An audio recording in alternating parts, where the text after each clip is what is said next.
আবারও রাজধানীতে আওয়ামী লীগ ও ছাত্রলীগ নেতা কর্মীদের স্মরণকালের বিশাল বিক্ষোভ মিছিল।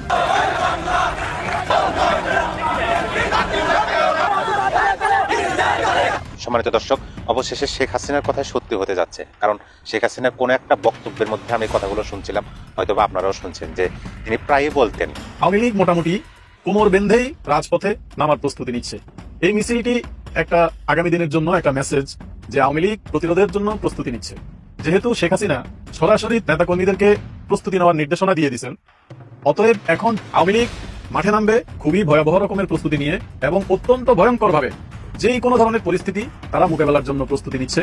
বাংলাদেশে ফিরে আওয়ামী লীগের কর্মী সমর্থকদের উপর হামলা এবং অত্যাচারের যে অভিযোগ, সেই সমস্ত হামলা ও অত্যাচারের বিচার করবেন তিনি। আর এই তিনিটি হলেন শেখ হাসিনা। তিনি যদি আজ বলে থাকেন যে আমি দেশে ফিরবো, বিচার করব, তাহলে নিশ্চিত আওয়ামী লীগ কোনো ছোট বা দুর্বল শক্তি নয়। দলটিকে ছোট ভেবে কেউ ধাক্কা দেওয়ার চেষ্টা করলে উল্টো পিষ্ট হয়ে যাবেন। এ যেন এক নতুন অধ্যায় শুরু করতে যাচ্ছে আওয়ামী লীগ ও ছাত্রলীগের নেতাকর্মীরা। আওয়ামী লীগ রাজপথে ফিরবে, সেটাও আবার ভয়ঙ্কর রূপে, এমনটাই ধারণা করছে রাজনৈতিক বিশ্লেষকরা। তৌহিদি জনতার ব্যানারে যে ধরনের লুটতরাজ ভাঙচুর চালানো হলো, এগুলো কেন হলো? ডক্টর আসিফ নজরুল সরকারের একজন মহাপ্রভাবশালী উপদেষ্টা, সরকারের একজন মন্ত্রী পদমর্যাদার উপদেষ্টা হয়ে তিনি বিশেষ কোনো পণ্যের বর্জনের ডাক দিতে পারেন? এটা কি নিজেদের সঙ্গে হিপোক্রিসি নয়?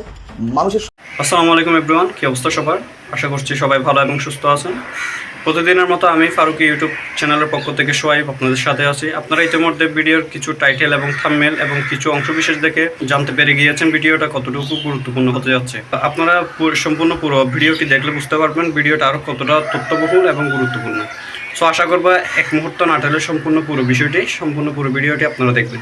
সম্পূর্ণ ভিডিওটি শুরু করার আগে আপনাদের কাছে একটা অনুরোধ জানিয়ে রাখতে চাই, যারা আমাদের এই ইউটিউব চ্যানেলে এখনও নতুন, তারা অবশ্যই সাবস্ক্রাইব করে একটা লাইক দিয়ে পাশে থাকবেন। সো চলুন শুরু করি, লেটস বিগিন। কে বলে রে মুজিব নাই, মুজিব সারা বাংলায়, শেখ হাসিনা আসবে, বাংলাদেশ হাসবে, এমন স্লোগানে কাঁপলো রাজধানীর রাজপথ। এবার ইউনুসের বিরুদ্ধে কঠিন অ্যাকশনে আওয়ামী লীগ ও ছাত্রলীগ। এবার হয় এসপার নয় ওসপার। এবার ইউনুসের পতন না গুটিয়ে মাঠনা ছাড়ার ঘোষণা আওয়ামী লীগ ও ছাত্রলীগের নেতা কর্মীদের। আওয়ামী লীগ মোটামুটি কোমর বেঁধেই রাজপথে নামার প্রস্তুতি নিচ্ছে। এই মিছিলটি একটা আগামী দিনের জন্য একটা মেসেজ যে আওয়ামী লীগ প্রতিরোধের জন্য প্রস্তুতি নিচ্ছে। যেহেতু শেখ হাসিনা সরাসরি 23 বঙ্গবন্ধু এভিনিউর অফিস উদ্ধারের জন্য নেতাকর্মীদেরকে প্রস্তুতি নেওয়ার নির্দেশনা দিয়ে দিয়েছেন, অতএব এখন যেই কোনোভাবে আওয়ামী লীগের নেতারা নিজেদের অবস্থান জানান দেওয়ার জন্য যেই কোনো ধরনের প্রতিরোধ, যেই কোনো ধরনের হামলা মামলা, যে কোনো পরিস্থিতি মোকাবেলার জন্য প্রস্তুতি নিয়েই মাঠে নামার জন্য নিজেদেরকে তৈরি করতেছে। এরকম অবস্থায় আওয়ামী লীগকে যখনই প্রতিরোধের চেষ্টা করা হবে, নিঃসন্দেহে সেখানে একটা বড় ধরনের মারামারির ঘটনা ঘটবে, বড় ধরনের ইনজুরির ঘটনা ঘটবে, এইটা একেবারে নিশ্চিত করে বলা যায়।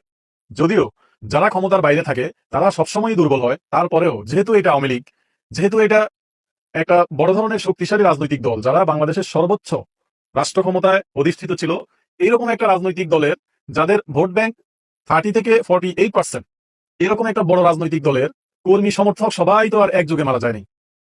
এত বড় একটা সংগঠন থেকে কয়েক হাজার নেতাকর্মীকে হয়তোবা হত্যা করা হয়েছে, হয়তোবা কয়েক হাজার নেতাকর্মী দেশের বাইরে অবস্থান করতেছে, কিন্তু বাকি নেতাকর্মীরা যারা মাঠের কর্মী, যারা দলের সুবিধাভোগী না, শুধুমাত্র ভোটার, এরকম যে নেতাকর্মীগুলো দেশে রয়ে গেছে, তারাও কিন্তু এখন এই পরিস্থিতিতে নিজেদের অস্তিত্ব জানান দেওয়ার জন্য রাজপথে নামার প্রস্তুতি নিচ্ছে।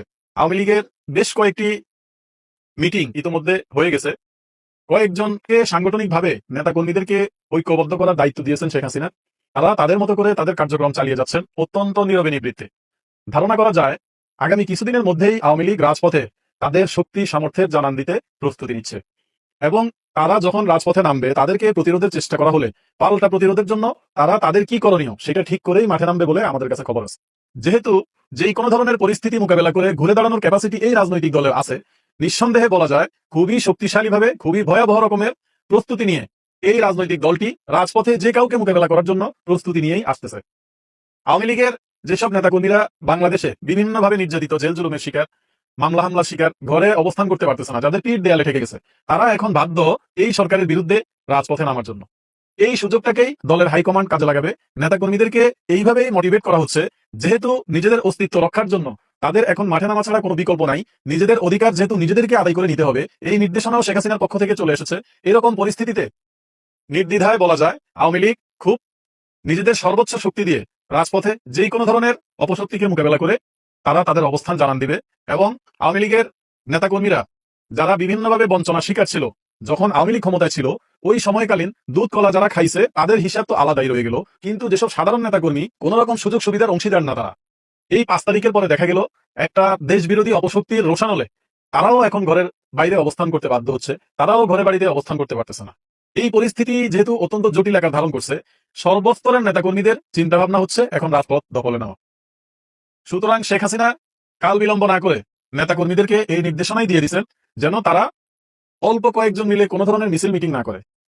এখন চিন্তার বিষয় হচ্ছে শেখ হাসিনার একটা মেসেজ অত্যন্ত পরিষ্কার। শেখ হাসিনা তার অডিও কলের মাধ্যমে নেতাকর্মীদেরকে পরিষ্কারভাবে নির্দেশনা দিচ্ছেন, একটা পক্ষ মানে একটা গ্রুপ মিছিলের বাইরে থাকবে, যখন কেউ মিছিলে আক্রমণ করবে তখন ওই ব্যাকআপ দল যারা তাদের প্রস্তুতি সহকারে মিছিলকে ব্যাকআপ দেওয়ার জন্য মাঠে থাকবে, তারা তাদেরকে প্রতিরোধের জন্য কাজ করবে। এই নির্দেশনার মাধ্যমে এটা পরিষ্কারভাবে বোঝা যাচ্ছে আওয়ামী লীগ রাজপথে নামলে তাদেরকে যারাই প্রতিরোধ করতে আসবে পাল্টা প্রতিরোধের মুখে তাদেরকে পড়তে হবে, এটা নিশ্চিতভাবে বলা যায়। এবং যেহেতু আওয়ামী লীগ বুঝে তাদের ক্যাপাসিটি, আওয়ামী লীগ বুঝে কিভাবে রাজপথ দখলে নিতে হয়, দীর্ঘদিন বিরোধী দলে থাকা আওয়ামী লীগকে নিঃসন্দেহে এই শিক্ষা কারো দেয়া লাগবে না। অতএব আওয়ামী লীগ মাঠে নামবে খুবই ভয়াবহ রকমের প্রস্তুতি নিয়ে এবং অত্যন্ত ভয়ঙ্কর ভাবে যেই কোনো ধরনের পরিস্থিতি তারা মোকাবেলার জন্য প্রস্তুতি নিচ্ছে, তারা ঘুরে দাঁড়ানোর জন্য প্রস্তুতি নিচ্ছে। যতটুকু ক্ষতি তাদের হয়ে গেছে ওই ক্ষতি তো আর কোনোভাবে পোষানো যাবে না, কিন্তু নেতাকর্মীদের উপরে যেরকম জুলুম অত্যাচার চলমান, এই জুলুম অত্যাচার থেকে বাঁচার জন্য বর্তমানে আওয়ামী লীগকে রাজপথে নামার অন্য কোনো বিকল্প উপায় নেই।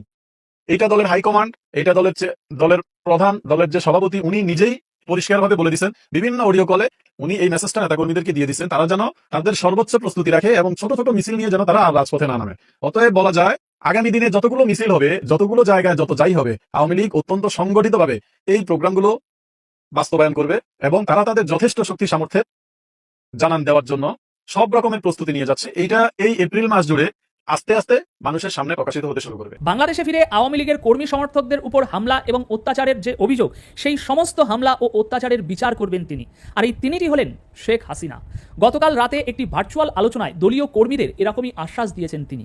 আগামী দিনে যাই বলবেন নিশ্চিত তিনি কিছু ভেবে বলছেন, নিশ্চিত তার কাছে সেরকম কোনো ভিত্তি আছে, তবেই তিনি এই কথাগুলো বলছেন।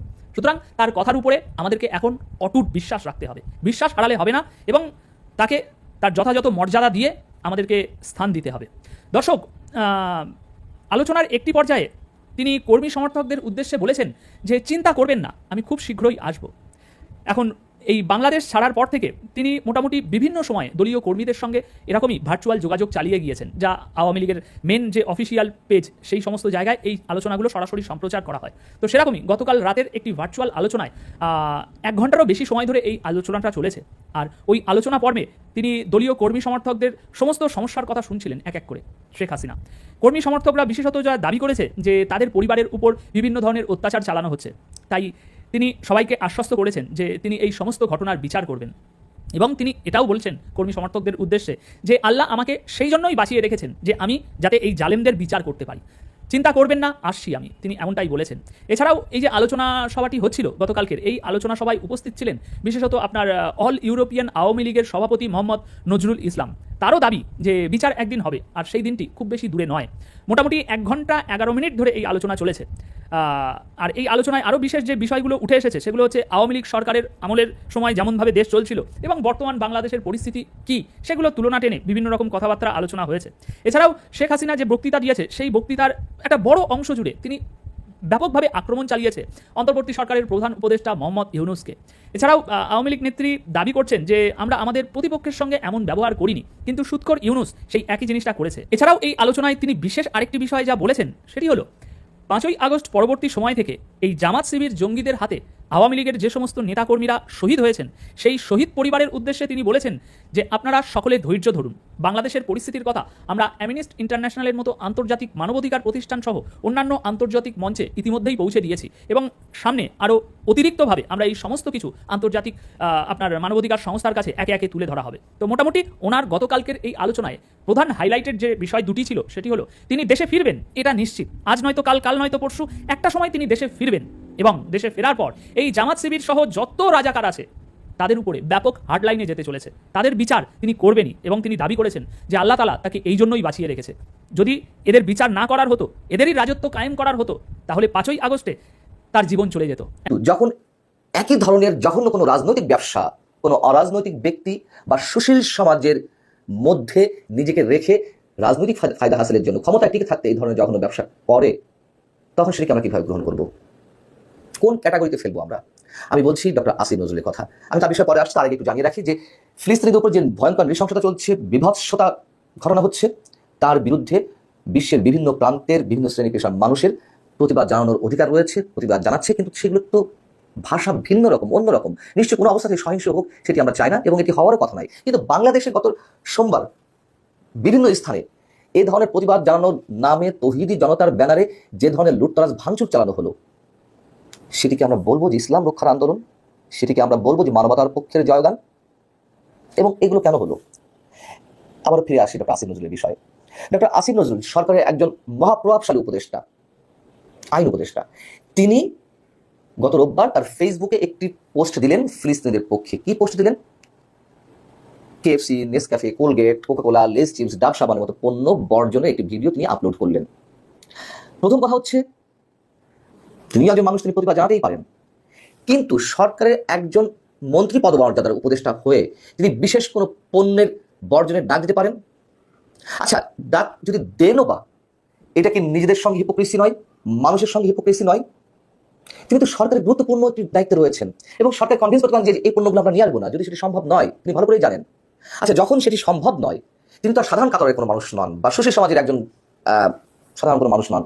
তিনি এখন সরকারের একটি পার্ট।